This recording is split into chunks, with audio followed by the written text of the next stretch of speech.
Okay, this is a complicated topic. This. Do I have permission to share screen? Lovely. Okay, we'll do that in a second.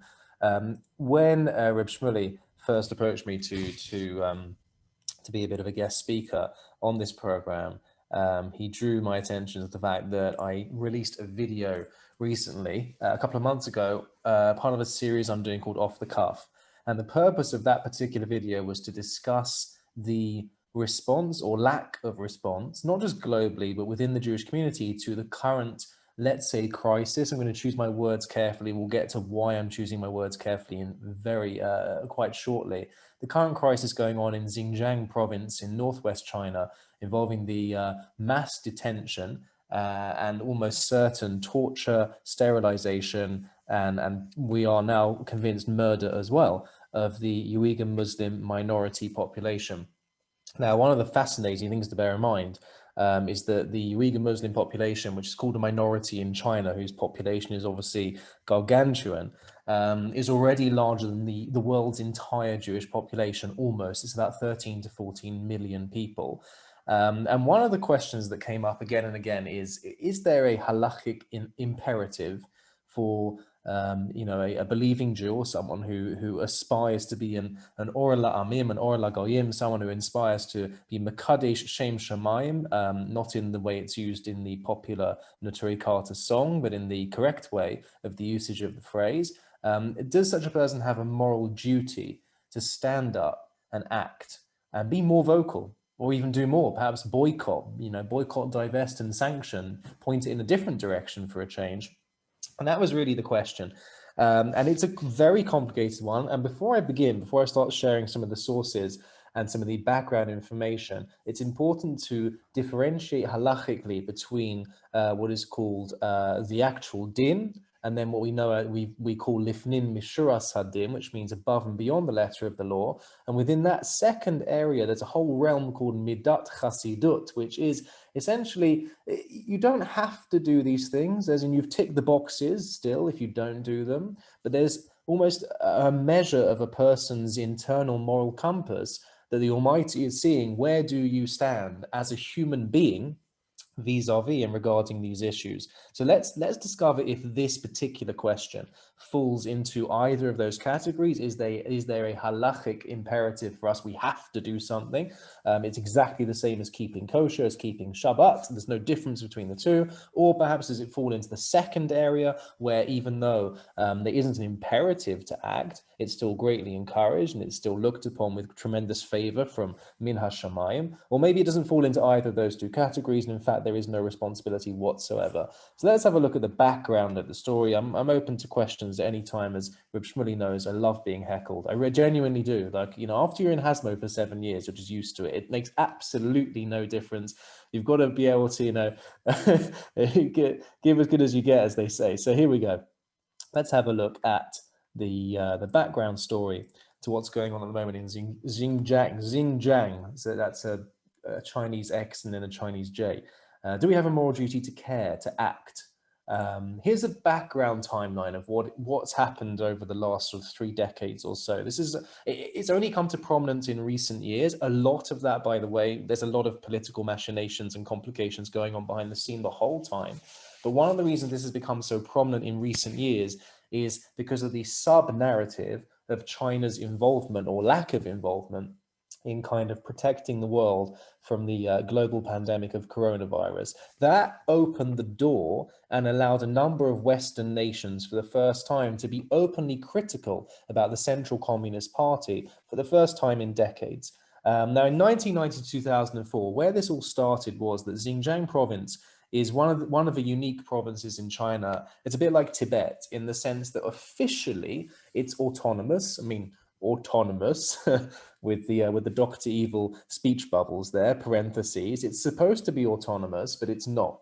And what started happening in the 1990s is that, and there were a number, and by a number, I mean, again, one terrorist attack is already more than enough. There were 4 or 5 separate major terrorist attacks in Xinjiang province that were launched by a separatist movement who wanted full independence from mainland China. Now, that led to a bit of a backlash in 2009. There were clashes between the authorities, between the police, the army, and various separatists, which left, unfortunately, 200 people dead. This effectively gave the Central Communist Party, the CCP, carte blanche, as they say, to launch what they called a re-education program in 2014. And they started rolling out. I don't know if there's any Terminator fans among us. I'm a huge fan of Terminator 1 and 2, and I gave up after that. But they decided to call this surveillance system Skynet, which was an awful choice of branding. And this surveillance system, there are tens of millions of cameras now just in Xinjiang province. There's, I think one for each 2 Uyghur Muslims. And it's effectively, China is calling it a security system to guarantee national security and the safety of its citizens.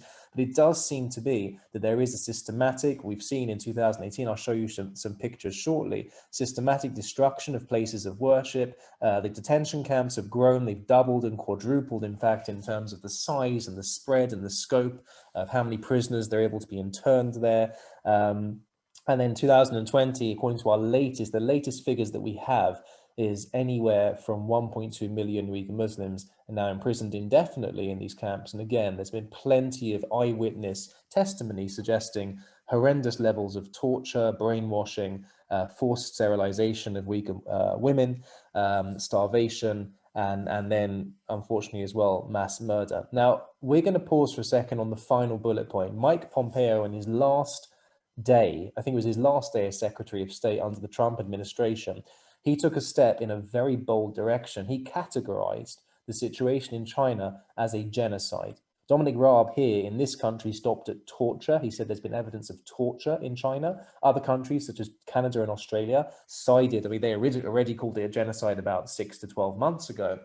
There's an important terminology and difference in terminology that's used politically between genocide and cultural genocide. I'm going to get to the difference between them in just a second because it's crucial to our question. Let's have a look at a couple of pictures just to build the wider scope of what's going on here. You can see here the satellite image of one of the suspected internment camps. So if you look at a picture from just 3 years ago in 2017-18, you'll notice you would see the whole area at the top, that built-up area at the top of the satellite image doesn't exist. It's just desert. That's been built up, and you can clearly see as well there have been lines plotted out, almost a blueprint, to the south of that site for a clear intent to expand the camp in the coming months. A before and after, a shocking before and after picture. On the left is one of the most sacred shrines for Uyghur Muslims. That was taken about 5 years ago on the left. And the picture on the right, as you can see, there's just trees and sand. There's nothing left. As I've said, mounting evidence that we're not just talking about re-education, we're talking about a culture and a religion being completely wiped out. And then finally, before we get to the Jewish news front page, which caused a bit of a stir in our community and raised this question, do we have a moral duty to stand up and act? I found this picture heartbreaking. This is an image here of Uyghur Muslims. You'll notice most of Xinjiang is desert. In fact, I know nothing about, even though I'm from Boreham Wood, I know very little about agriculture. Maybe I should know more growing up in Boreham Wood. According to all my friends in Hasno, I was a farmer, but I know very little about agriculture. But fascinatingly, and this is crucial for our maskana of this conversation, 25% of the world's cotton comes from Xinjiang province. And the role that Uyghur slave labor is playing in that production is going to be crucial to our discussion as we move on. But for now, a tragic image of a group of Uyghur Muslims who've come to that holy site that I showed you before, the shrine, on a pilgrimage, and they are quite literally praying to the ruins of what once was their most sacred mosque. It would be a cold-hearted human being to not be moved by such an image. Yes, it's a different religion. Yes, it's a different practice, but it's still something that's greatly unsettling to us. Now, here's the Jewish news. All right, here's the question. And in the program, in the off-the-cuff episode, I interviewed Justin Cohen, who authored this article. He still is. He's one of the senior news editors with the Jewish News. Lovely guy. And one of the questions I put to him was, is it dangerous to draw an equivalence between what's happening in China and the Holocaust? As in, you are starting to hear within the community the following line of reasoning, and we're going to tackle this line of reasoning I hope, Alpi Torah Hashkafa. The line of reasoning is as follows. Because we, the Jewish community, have been through similar or worse in living memory and during the Holocaust, that compels us, it obliges us to stand up and prevent this from happening again. The overused, perhaps, phrase never again shouldn't just be a buzzword for the Holocaust, it should be a call to action. That's the line of reasoning. Now, I said before, there is a difference. If a country designates what's happening as a cultural genocide, that officially means politically, and I know this is all semantics and it's all a bit ridiculous, this is how diplomacy works apparently. If we call it a cultural genocide, and I'll stop sharing for just a second, what that means is there isn't a systematic attempt to wipe out a people because of their race or ethnicity. It's an attempt to wipe out the culture they practice. That is not synonymous. There's no analogy between that and the Holocaust for obvious reasons. The SS and Hitler, the Nazi Party, Yamach Shemam, made very clear that even someone who was totally assimilated and culturally German, Christian or atheist for that matter, if their ethnicity was Jewish, the genocide applied to them. So the Holocaust was a genocide. What's going on in China, according to a number of countries in the West, is still it's still a terrible thing, obviously. It's still only a cultural genocide. There is a difference. And as I pointed out earlier, the official position at the moment of the Foreign Office in this country, they've stopped at torture. They're not yet calling it a genocide. The United States, Canada, Australia, and a number of other countries are. Okay, so let's forgive the turn of phrase. Let's play devil's advocate for a second, because there is mounting evidence. More and more countries are joining this bandwagon. They're going to label it genocide in the coming months. And as I said, China's actions, the whole subplot to this, which is ridiculous, is the whole discussion about China's actions vis-a-vis coronavirus that's given people the reshus, almost, the permission to speak out against China for the first time in their history. Okay, so let's pretend for a second, or let's assume for a second, pretend is a clumsy word, that this is genocide with a capital G, as was experienced by the Jewish community across Europe in the Holocaust. Does that produce a moral imperative for a Jewish person to get up and act? That's the question. Does going through an experience, in other words, we've experienced something, we should protect others from going through a similar experience? Let's have a look at the sources. Okie dokie, let's go back to this. Here we are. Now, ironically, fascinatingly, you don't need to look further than yesterday's parasha for an example, the most famous example of the Torah building a system of mitzvot. Again, halachic imperative. Lo ta'aseh, there's also an aseh, va'ahavtem es hager, is an aseh later on in the Torah. Lo sona es velo silchatzenu, do not oppress, do not sort of create a situation where the ger is downtrodden. Why? Ki gerim heyisem be'eretz Mitzrayim, because you went through this. You experienced it, don't do it to other people. And then again, more powerfully later on in Mishpatim, in yesterday's parasha, ve'atem yadatem es nefesh hager. You've been there. You know what it feels like. You know the nefesh hager. Again, ki gerim heyisem be'eretz Mitzrayim. The Gemara in Bava Metzia elaborates on this. There's actually a Tosfot in Kiddushin that reduces the number to 24, but here's what the Gemara says. People miss this Gemara. You'll notice it's on Nun Tes Amud Beis, which is the dancing carob and stream flowing backwards, the oven Gemara. So we get swept away by Eliyahu Hanavi having a conversation with Hashem, who's shaking his head and saying, Nitzchuni banai, my children have defeated me. And then the very end of the Gemara, Tanya, Rabbi Eliezer Hagad Eloi Memipnei Ma Hisira Torah B'Lamed Vav 36 Makomas V'Amrila B'Mem Vav 46 Makomas B'Ger. Why have we been warned a vast number of occasions about not oppressing and mistreating the ger? Mipnei Shesuro Ra, because his turning back, this is the Pashut Pshat of the Gemara, his turning back to his idolatrous ways will be a detrimental outcome and a vast chilul Hashem for the Jewish people to bear, so don't do it. Now, here you have a clear, don't do something, or va'ahavtem es hager, do something because you've experienced something in the past similar to this situation. Now, there's a problem, which many of you may have already figured out, and that is I haven't translated the word ger. I haven't assigned a translation to it. And the reason I haven't done that is because, again, when we began, we subdivided our conversation. There's the halachic world, there's the do's and don't do's. And then there's the midat chasidut, the area that, again, if a person goes to Shamayim, Achamea, Ve'esrim after 120 years, and they've done none of the midat chasidut, they haven't really practiced any of those areas, the gray areas in between, the black and white of halacha, they're not a bad person. But then there are still questions of where was their moral compass when they were alive. Now, the classic and obvious translation, the codifiers, all of the halachists will translate ger as follows. They will say a ger. We'll skip to the next page here to have a look.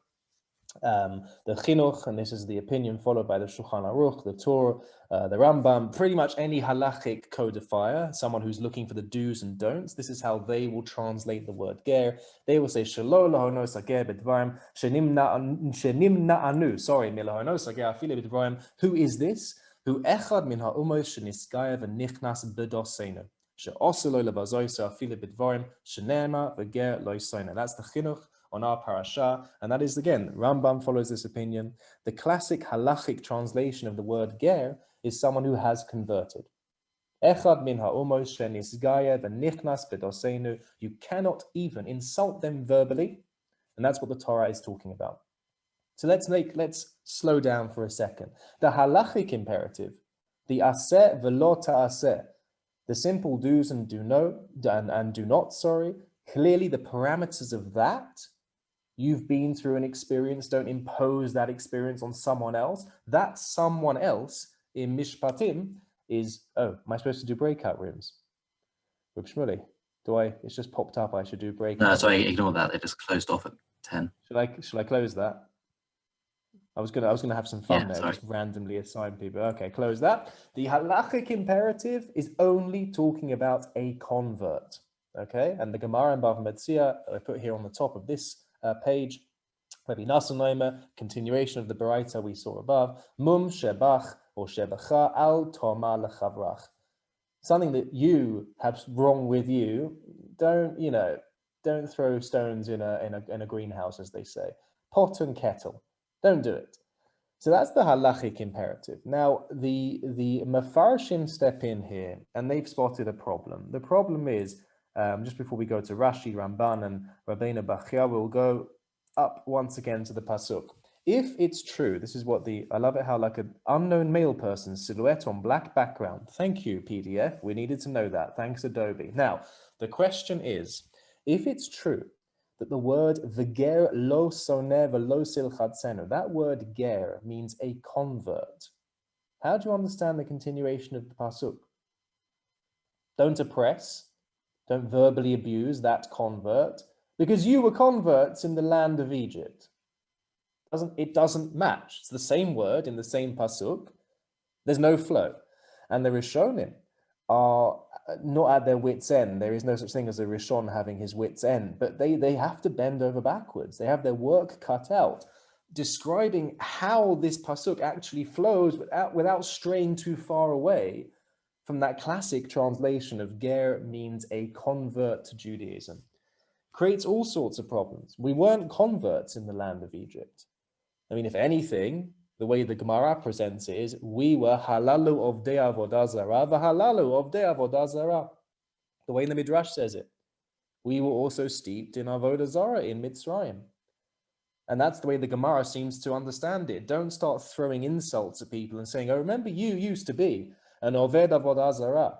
The way the Sifra and the Mechilta puts it is, don't turn around to someone and say, how many idols have you kissed in your lifetime? Or how much pork do you have between your teeth? That's the way the Mechilta puts it. Don't say that, because he can turn around to you, says the Gemara, and say the same thing. Your ancestors were in Egypt. They were doing exactly the same. That's lovely, but it doesn't match the translation. If you want to translate ger as convert, it doesn't work with the second half of the pasuk. So what on earth's going on? So we've got halachic imperative, the codifiers of the mitzvot, the mitzvot themselves will say this only applies to a ger.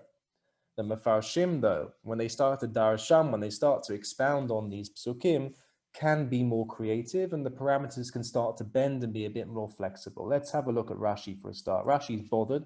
Rov Mefarshei Rashi point out that he was bothered by this question. Again, it's difficult to translate the first ger as a convert when the second gerim, ki gerim hayitem beretz Mitzrayim, can't possibly mean converts, because we weren't converts at the very earliest until Matan Torah, which wasn't in Mitzrayim.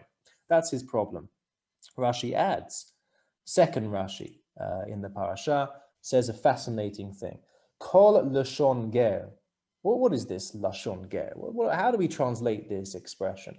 Adam shelo nola ba'osa Medina. It's a person who wasn't born, a foreigner, someone who's not a native, a minority. Elabam Medina acheres lagur sham. They've come to dwell there, and that is the definition of a ger. So this clearly, again, this is not halachic. The halachic imperative we've dealt with, there is none.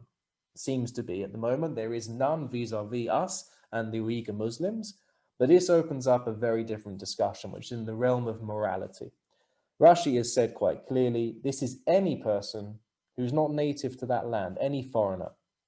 The Ramban, fascinatingly, dismisses Rashi. That's not fascinating. That's quite common. that's quite common. But what's fascinating is the direction the Ramban takes this in. He says, "V'hanachom beinena ki yomar lo sona ger v'lo silchasena v'teichashvu she'ein lo matzil miyadecha." That these gerim, we're going to define it in a second, will come to think, no one can save me from this oppressor, from this abuser. Ki ata yadata she'ayisem gerim beretz Mitzrayim. You knew, you went through this in the land of Egypt. V'ra'isi es alachatz, says the Almighty. I saw the suffering, the oppression. Shem Mitzrayim lo chotzim eschem v'asisa b'hem nekama. I came to your vengeance. And the Kadosh Baruch Hu promises here. I'll skip to the second last line. V'ani matzil kol adam miyad chazak mimenu. This is Ramban's, as it were, translation, his lexicon here. How do we understand the word gerim? Kol adam miyad chazak mimenu.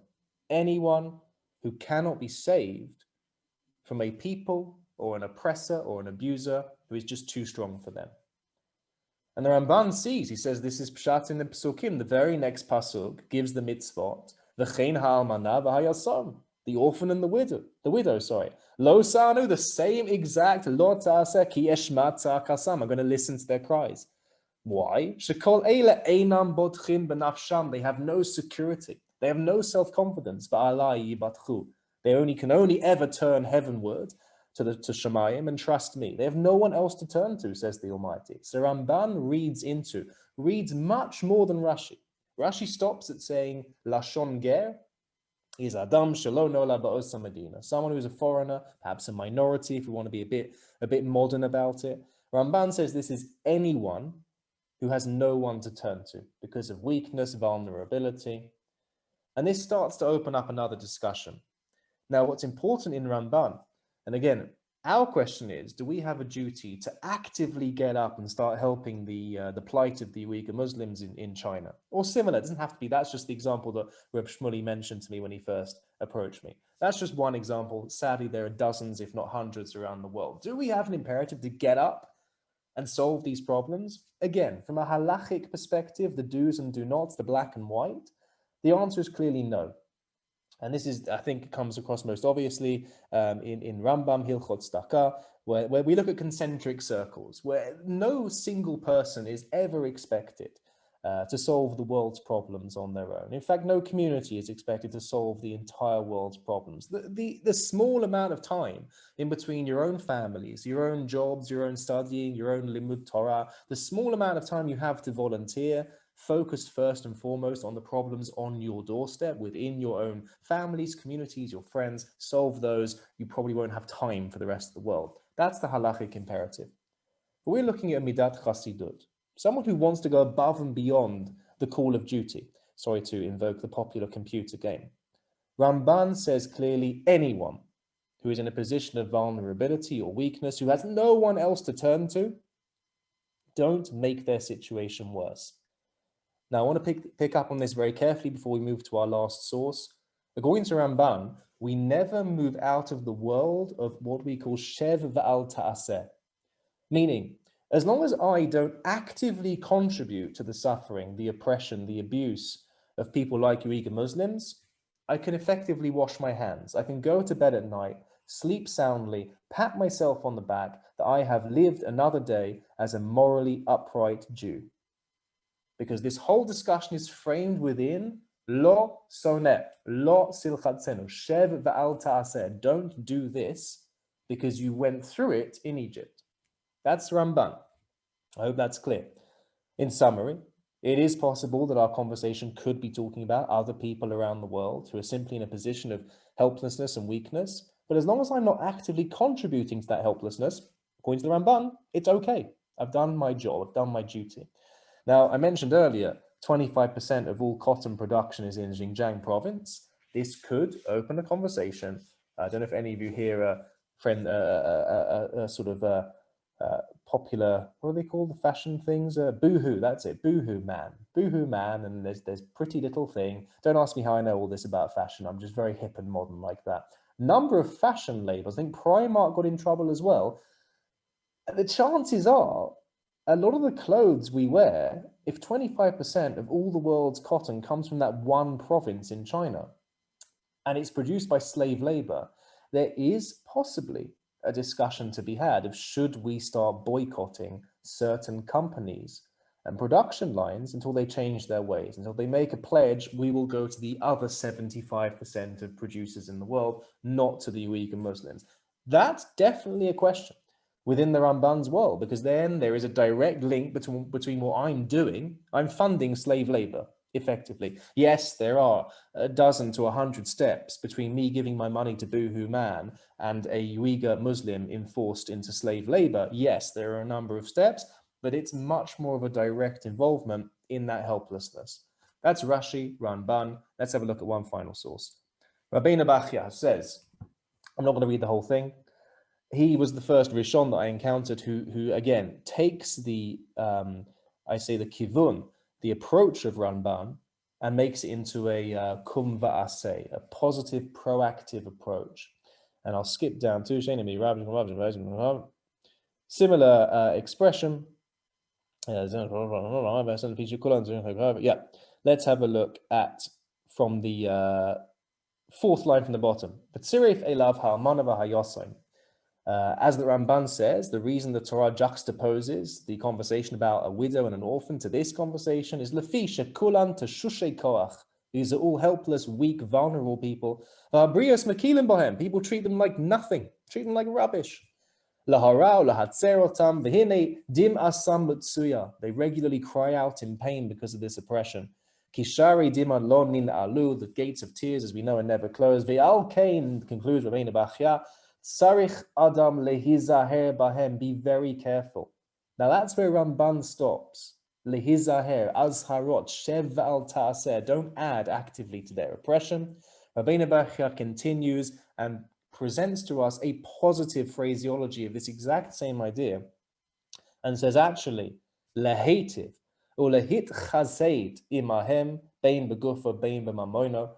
Rabbi Nabachia I found fascinating. He's saying it's not enough to just not contribute actively to the suffering and oppression of those minority people who have no one else to turn to, the weak and the vulnerable. Rather, lehetiv or lehis chased, we should be seeking ways to improve, to deal kindly with them in a way that their situation gradually improves, and the reasons they're crying out to God because they have no one else to cry out to, those reasons, instead of it just being, I say, those aren't my fault, I'm not contributing to them, says Rabbeinu Bachya, actually, I'm actively contributing to their alleviation, to their removal. So those are the basic. I mean, this is when Reb Shmuley said to me, can you talk about genocide in 20 minutes? I'm like, maybe a half an hour, and we'll scratch the surface. But that's just a brief summary. Again, from a halachic, the perspective of a halachic imperative, there seems to be absolutely none to get up and help. From the perspective of midat chasidut, of going lifnim mishuras hadin, there does seem to be a discussion in the Rishonim, certainly to care, certainly to do something, or certainly, to not do something, and there is scope to suggest that there is also a moral calling to do something and be more proactive about alleviating that suffering. So I hope that's a helpful, I know it's a heavy topic for this time of night, but a helpful synopsis. And thank you very much for joining us. Shkoyach.